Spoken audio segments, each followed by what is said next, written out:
أهلا وسهلا فيكم بمطبخ نسرين. اليوم إن شاء الله راح نساوي اليالنجي. مقاديرنا لليالنجي راح تكون 500 جرام ورق عنب. أنا غاسلتهم منيح من المواد الحافظة ومفورة عليهم تفويرتين يعني. وعندي 500 جرام رز قصير. عندي كاسة نعناع بفرمها إن شاء الله بالأخير مشان ما تسود معي. وعندي تقريبا كاسة بقدونس مفرومة فرم ناعم. عندي 3 حبات بندورة مفرومين ناعمين و3 بصلات وسط فارمتن ناعم.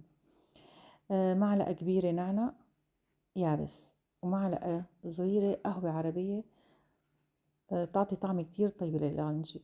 وعندي معلقة صغيرة ملح، معلقة صغيرة فلفل أسود، ومعلقة كبيرة، طبعا هذا اختياري، شيء اختياري، معلقة أو معلقتين سماق، نصف معلقة صغيرة حمض الليمون، ونص كاسة دبس رمان.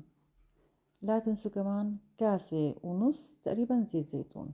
هلأ بننتقل للمرحلة الثانية. هلأ أول شي رح نسقط بالزيت البصل والبندورة، وبعدين السماق، النعناع، كل شي موجود. طبعا هو هلأ كله حيكون فوق بعضه، يعني هلأ شغلتنا بس نسقطهم فوق بعض. القهوة، الفلفل الأسود،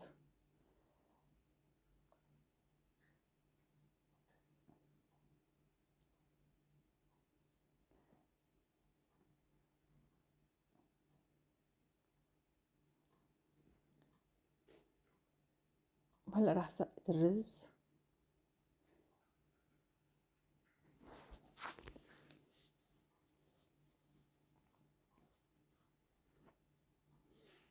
طبعا الرز أنا بس غاسلته، ماني ناقعته، ما في داعي للنقع.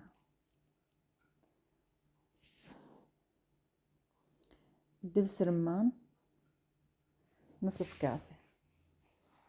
هلا حنسقط البقدونس. شفتوا انا سقطتهم اخر شي وما خليت الرز يستوي استوى كامل، يدوب انه يتشرب من المواد، يعني ما بدي اياه يستوي استوى كامل. والنعناع هلا حنروح لللف. انا لافة تنتين تقريبا مسبقا، وهلا رح لف قدامكم كمان مشان تشوفوا. هلا هي اليالنجي في عالم بتكتر بالورقة وفي عالم لا، بتخلي الورقة بحدود الوسط الحشوة. واهم شي باللف ما تشدوا كتير عليها، يعني بتشدي بس اول ما بدك تلفي على الرزات، بعدين لا بتخليها يعني تخليها على راحتها. شوفي انا عم حط حدود الوسط، يعني ما عم كتر. في عالم لا بتكتر فيها منيح. بالنهاية هي يعني مو أكلة، يعني هي مقبلات. هي يعني قد ما ضلت بالبراد إن شاء الله أسبوع بتضل يعني متواجدة وبتعطيكي طعمة طيبة، وكل ما باتت كل ما اعطيتك طعمة على فكرة أطيب.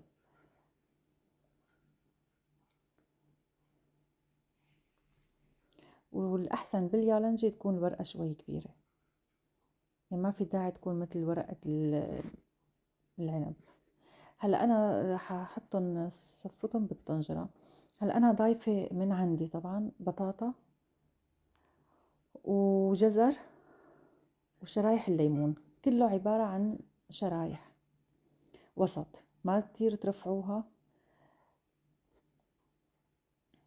مشان ما تلزق معي اليالنجي من تحت بالطنجرة وتحترق. فأنا ضايفة البطاطا والجزر، يعني تشكيلة بتعطي طعمة طيبة كمان بالأكل، والليمون مشان تعطيها حموضة طيبة لليالنجي. هيك أكلتنا جاهزة. أنا راح أحطها هلأ على الغاز، وهي السائل إلى الصوص الخاص فيها اللي هو عبارة عن لتر مي، لتر ونص، مع معلقة النعناع اليابسة وعصرة ليمون وباقي الكاسة الزيت. أنا حطيت الزيت تقريبا 3/4 الكاسة، حطيت نصها والربع الأخير حطيته مع الصوص. وإن شاء الله صحة وهنا. وهيك أخذت معي تقريبا شي ساعتين الصراحة. وإن شاء الله تكون طريقتي عجبتكم. إن شاء الله صحة وهنا على قلبكم، وإن شاء الله نستاهل منكم تفعيل جرس الاشتراك